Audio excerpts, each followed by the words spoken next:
Salut à tous et bienvenue sur Golden Fighter, très heureux de vous retrouver pour une nouvelle vidéo. Et les gars, je vous avoue que là, j'en ai plus que ma claque. Vraiment, je pense que tous mes aficionados du MMA et tous les gens qui suivent ma chaîne seront un peu au courant de ce qui se passe dans la planète MMA en ce moment. C'est un peu très difficile à louper vu que Dana White ne fait que de parler de ça. Et franchement, moi j'en ai ma claque. J'avais besoin d'allumer la caméra et d'en discuter avec vous. Bon, vous l'avez tous vu, que ce soit sur Twitter ou que ce soit dans des médias MMA ou que ce soit sur YouTube, etc. etc. C'est vrai que là, en ce moment, Dana White n'a de cesse de chanter les louanges de Jon Jones. Et moi, personnellement, ça m'accable. J'avais fait une vidéo sur ma chaîne où j'avais expliqué en quoi Jon Jones, oui, était le GOAT, oui, était un des meilleurs combattants qui ait jamais existé, si ce n'est le meilleur combattant qui n'ait jamais existé. Mais là, je vous avoue que je trouve que ça devient de l'abus, en fait. Ça devient clairement de l'abus parce que la situation fait que le combat qui a été prévu entre Jon Jones et Stipe Miocic ne prouve absolument pas que Jon Jones est un GOAT et Jon Jones est le meilleur. Je m'explique. Alors, comme vous le savez tous, Jon Jones a battu Ciryl Gane, j'en avais même fait toute une vidéo, pour la ceinture undisputée des poids lourds, disputé entre guillemets, parce que cette ceinture appartenait quand même à Francis Ngannou, et Francis Ngannou n'a jamais perdu cette ceinture. Mais enfin bref, ça c'est un détail. Jones a battu Ciryl Gane au premier round de manière dévastatrice, il lui a carrément roulé dessus, il n'y avait pas combat, il l'a amené au sol, étranglé, on a tous vu ça, on a tous été choqués, on a tous été très énervés par le résultat, et depuis, nous n'avons pas revu Ciryl Gane dans la cage, et bizarrement, on n'a pas revu Jon Jones non plus. Les circonstances ont voulu que le combat contre Stipe n'a pas pu se faire au moment où il devait se faire au Madison Square Garden en décembre, parce que Jon Jones s'est blessé au pec lors d'un entraînement de lutte. Bon, premièrement, les blessures sont des choses qui arrivent, bien sûr, c'est normal. Dans la vie d'un athlète, il y a des blessures, il y a des repousses, il y a des trucs qui font que des fois l'athlète ne peut pas combattre, des fois c'est à cause de l'organisation, des fois c'est à cause du camp d'entraînement, des fois c'est à cause de plein de choses. Cependant, le combat faisait sens contre Stipe à l'époque parce que Stipe c'était un peu la seule option qui existait. En effet, Ciryl Gane venait tout juste de se faire battre. Thomas Pinal n'existait pas encore vraiment dans les rankings. Il n'avait pas encore fait cette montée incroyable. Il n'avait pas encore battu tous les gens qu'il avait battus. Il n'était pas encore considéré comme l'espoir de la division poids lourd. Bon, on avait Pavlovich un peu en tâche de fond, Curtis Blades en tâche de fond, et l'UFC a jamais vraiment apprécié Curtis Blades. Mais le seul nom qui faisait vraiment sens pour le GOAT, pour le combattant le plus fort de l'histoire, Jon Jones, c'était un peu le mec qui était considéré comme le meilleur poids lourd de l'histoire, c'est-à-dire Stipe Miocic. Du coup, oui, sur le coup, la carte semblait alléchante, le main event semblait totalement logique, et on attendait juste Stipe contre Jon Jones.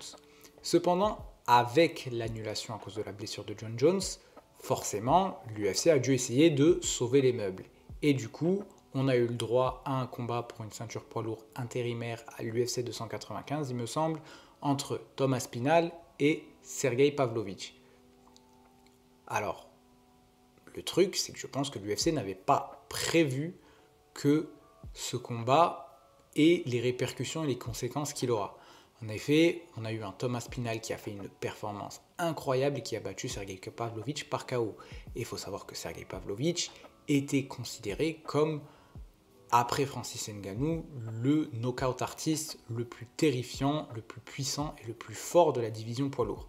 Et là, on a un jeune qui a la trentaine, qui a la niaque, qui a un style très intéressant, qui est léger sur ses appuis, qui bouge comme un welterweight, qui est là, qui est très très intéressant et qui, en plus de ça, bat le plus gros knockout artiste de la division par KO. Donc forcément, là, ça crée du buzz, là, ça crée de l'intérêt, là, ça crée de l'engouement, et tout d'un coup, les gens n'ont plus tellement envie de voir Jon Jones contre Stipe, les gens ont plus envie de voir Jon Jones face à Thomas Pinal, surtout que les gens voyaient beaucoup de Jones dans un Spinal, en fait. Le truc, c'est que Aspinall arrive, il est jeune, il a un style très dynamique, très intéressant, il a un temps de combat qui est très très court, pas parce qu'il combat pas beaucoup, mais parce que justement il finit ses combats avant la limite de temps. Donc du coup, forcément, l'intérêt de la fanbase se déplace sur un Thomas Spinal contre Jon Jones.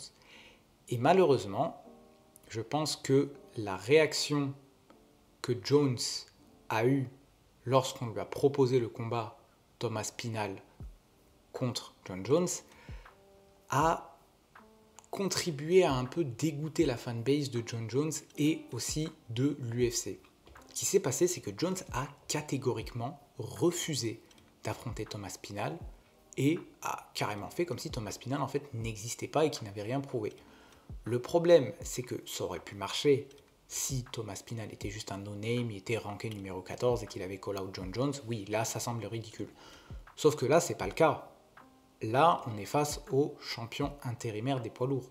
Et je vous rappelle la règle, même si vous la connaissez, normalement, lorsque tu es champion d'une division et que tu es un champion intérimaire, le champion intérimaire devient ton mandatoire. C'est-à-dire que tu es obligé de le combattre pour unifier les ceintures. Champion intérimaire, c'est un peu comme si la ceinture avait été divisée en deux, que Jones en avait une grosse partie, mais que Aspinall en avait une partie lui également. Il faut réunifier les ceintures pour du coup avoir un champion undisputed. Jones a catégoriquement refusé, a ghosté, a fait comme si Aspinall n'existait pas et nous a fait tout son speech sur Instagram et sur les réseaux sociaux en disant non, Aspinall n'a rien prouvé, moi, à son âge, j'avais déjà fait ci, j'avais déjà fait ça, j'avais déjà fait ça, j'avais déjà fait ça, donc je pouvais prétendre à combattre les meilleurs. Lui n'est pas passé par là. Au moment où il sera passé par là, vous m'appelez, sauf que moi, je me serais déjà barré parce que j'aurais déjà combattu le meilleur poids lourd de tous les temps et j'aurais laissé un héritage à l'UFC qui fait que je serai définitivement et pour toujours le meilleur combattant, etc., etc., etc. Sauf que, en fait, non. En fait, ça marche pas comme ça. En fait, tu ne peux pas être considéré comme le meilleur combattant de tous les temps et le meilleur poids lourd de tous les temps si tu n'affrontes pas l'adversité. Et, je suis désolé, Stipe Miocic, pour Jon Jones, c'est pas de l'adversité. Vraiment. Alors, Stipe a une carrière incroyable, bien sûr, il a des records incroyables. C'est un des meilleurs combattants poids lourds qui ait jamais existé, oui. Sauf qu'il est vieux. Il est très vieux. Il est beaucoup plus vieux que Jon Jones, déjà de 1. Et de 2, le temps l'a rattrapé, Stipe. Alors, est-ce que son inactivité est uniquement de sa faute? Non, parce que l'UFC a peut-être joué un peu là-dedans, parce qu'il voulait garder le combat Jones contre Stipe, faire en sorte que Stipe ne soit pas en camp d'entraînement, donc du coup, qu'il ait le moins de possibilités de se blesser et de devoir encore repousser le combat. Sauf que là, en fait, l'inactivité n'a absolument pas joué en sa faveur. Là, on va se retrouver avec un Jon Jones qui, certes, est plus dans ses plus jeunes années, oui, est monté d'une division de poids, oui, mais on va se retrouver avec un Jones contre un Stipe plus que vieillissant. On va se retrouver avec un Jones qui est le champion et qui est sur une longue série de victoires, même à 92 kilos, face à un Stipe Miocic dont la dernière victoire, c'était sa trilogie contre Daniel Cormier, qu'il a gagné par décision. Je tiens à rappeler que le dernier combat et la dernière performance de Stipe Miocic, c'est une défaite par KO face à Francis Ngannou au deuxième round, avec un crochet du gauche dévastateur. Donc je suis désolé, là, est-ce qu'on peut vraiment être considéré comme le meilleur combattant de tous les temps et prendre sa retraite sur un combat contre littéralement un dinosaure? Stipe Miocic, c'est devenu un dinosaure, les mecs. Je suis désolé. Taillez-moi dans les commentaires si vous voulez, mais Stipe, c'est pas le Stipe de l'époque. C'est pas Stipe qui a battu Werdum. C'est pas Stipe qui a battu Cormier. C'est plus ce mec-là. C'est plus le Stipe qui défendait sa ceinture et qui était hyper actif. C'est plus lui. Là, c'est un vieil homme. C'est un vieux pompier. Très respectable, bien sûr. Beaucoup de force aux pompiers, mais c'est un vieux pompier de l'Ohio qui a une activité extra-professionnelle qui est l'UFC à ce niveau-là. Donc non, on ne peut pas vraiment être, pour moi, considéré comme le GOAT si on combat et on bat un mec Dans le dernier combat, c'était littéralement pendant la pandémie. C'était à l'Apex. Aspinall, lui, a été actif par contre. Malgré une blessure, il est vite revenu de sa blessure et il a capturé la ceinture intérimaire des poids lourds. Il a battu Marcin Tybura juste avant ça. Puis il capture la ceinture intérimaire des poids lourds contre Pavlovich. Puis il défend sa ceinture intérimaire face à Curtis Blades, le mec qu'il avait envoyé en blessure. Alors bien sûr, la blessure n'était pas vraiment due à un coup de Curtis Blades, c'était plus une espèce d'alignement de planète bizarre qui a fait que Aspinall s'est retrouvé blessé, oui. Mais Aspinall, lui, est actif. Je suis désolé, à ce niveau-là, pour moi, Aspinall est le champion indisputé des poids lourds. Et le champion intérimaire, c'est le mec qui n'a pas combattu depuis son combat face à Cyril Gane. Vraiment. Donc, est-ce qu'on peut vraiment être considéré comme le GOAT si on vient, on roule sur un dinosaure, un mec qui n'a pas combattu depuis la pandémie, on le bat et après on prend sa retraite? Non. Donc moi, je suis désolé, mais j'en ai plus que ma claque d'entendre Dana White littéralement jeter des fleurs et dire que John Jones, quand il pète, ça sent bon dans tous les médias possibles et imaginables. Maintenant, pour moi, j'allais vous dire posez-vous la question, mais je vais y répondre tout de suite. Pour moi, Dana White est conscient, en fait, du fait que cette affiche, ce main event, c'est de la merde, en fait. C'est n'importe quoi. John Jones contre Stipe Miocic, ça n'a aucun sens, surtout quand t'as un champion intérimaire. Je dis pas qu'il faut pas donner sa chance à Stipe, mais je suis désolé, si tu veux vraiment faire un truc correct et logique, selon la logique de l'UFC, tu fais John Jones contre Thomas Spinal, et en bas de carte, tu fais Stipe Miocic contre Curtis Blades, ou Stipe Miocic contre Sergei Pavlovich. Parce que Stipe n'a pas mérité de combattre pour la ceinture, là, tout de suite. Et pour ceux qui me diront, non, mais c'est sa carrière qui fait qu'il mérite. Donc du coup, juste pour des carrières, on donne des title shots? C'est ça?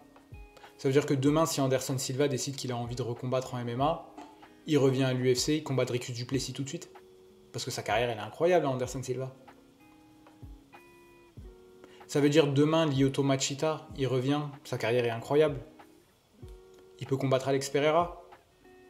Sa carrière est incroyable. Ça veut dire demain, Rampage Jackson, qui est une des plus grosses légendes des 92 kilos, faut se l'avouer, hein. Il revient, il combat Alex Pereira. Ça voudrait dire que demain, José Aldo revient à 66 kilos, il combat Ilia Topuria tout de suite. Vous voyez où je veux en venir?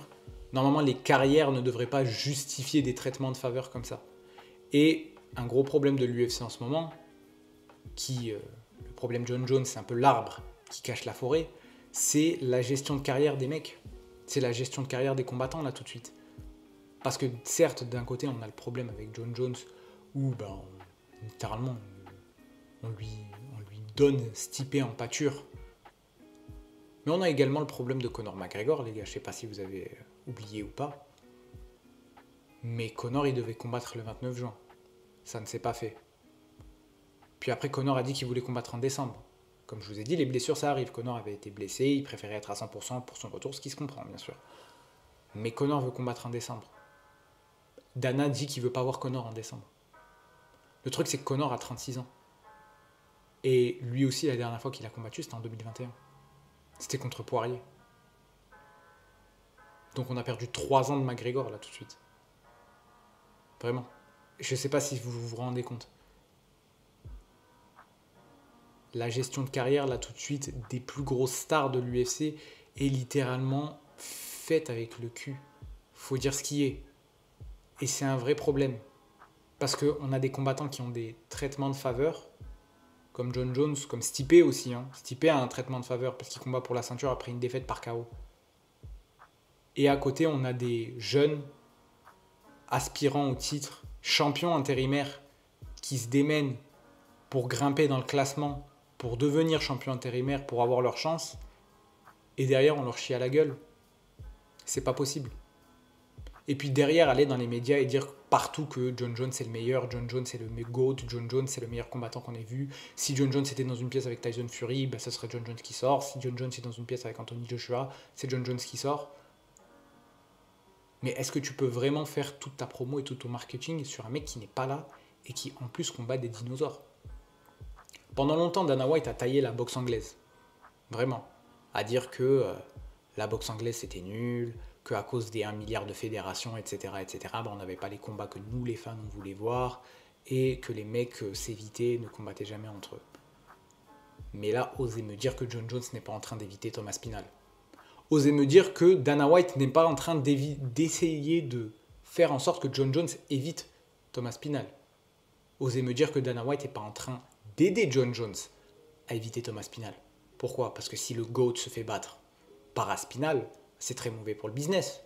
Comment on fait? On l'a poussé comme étant le GOAT pendant tant d'années. Mais le GOAT, c'est pas quelque chose que tu crées dans les médias. C'est quelque chose que tu crées dans la cage. C'est quelque chose qui se mérite.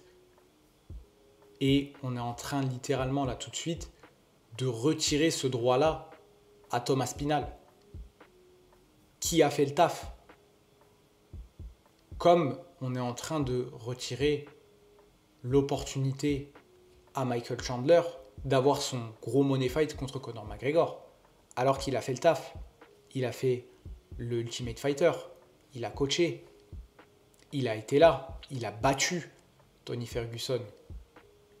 Il a toujours accepté les combats qu'on lui a donnés à l'UFC. Et on est en train de lui retirer ce droit. On est en train de tirer la couette vers l'UFC. Pourquoi? Parce que on veut faire en sorte que le retour de McGregor soit le plus gros, le plus magnifique possible, etc. Mais on est en train de retirer des années à la carrière de Chandler et retirer des années à la carrière de McGregor.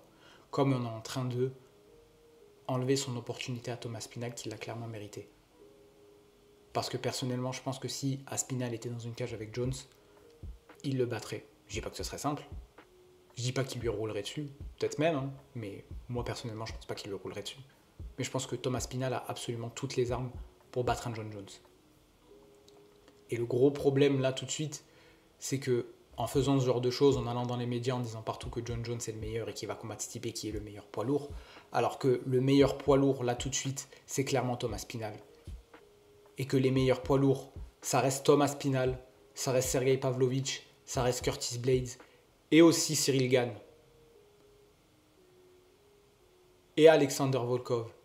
Et je mets même Taito Ivasa dedans. Les mecs qui sont actifs, les mecs qui combattent, les mecs qui sont là, qui font le taf. Ça, c'est les meilleurs poids lourds que tu es. C'est pas un dinosaure que tu essaies de protéger et un mec qui, faut pas l'oublier, hein, de toute façon, c'est des choses qui se trouvent. Dana White lui a longtemps chié dessus, lui a longtemps craché dessus. Il y a longtemps eu de grosses disputes contractuelles entre le camp Jones et l'UFC. Et là, juste parce que en fait, on l'a trop vendu et on ne peut pas vraiment retourner en arrière, on essaie de vous vendre John Jones contre Stipe Miocic comme le meilleur contre le meilleur. Ce qui n'est clairement pas le cas. Donc moi, c'est un vrai problème là tout de suite que j'ai avec l'UFC et j'avais envie d'en parler avec vous. N'hésitez pas à me dire ce que vous en pensez dans les commentaires, à liker, partager, vous abonner à la chaîne et cliquer sur la petite cloche pour être notifié chaque fois que je sors une nouvelle vidéo. Et d'ici là, je vous dis à la prochaine pour une nouvelle vidéo. Ciao!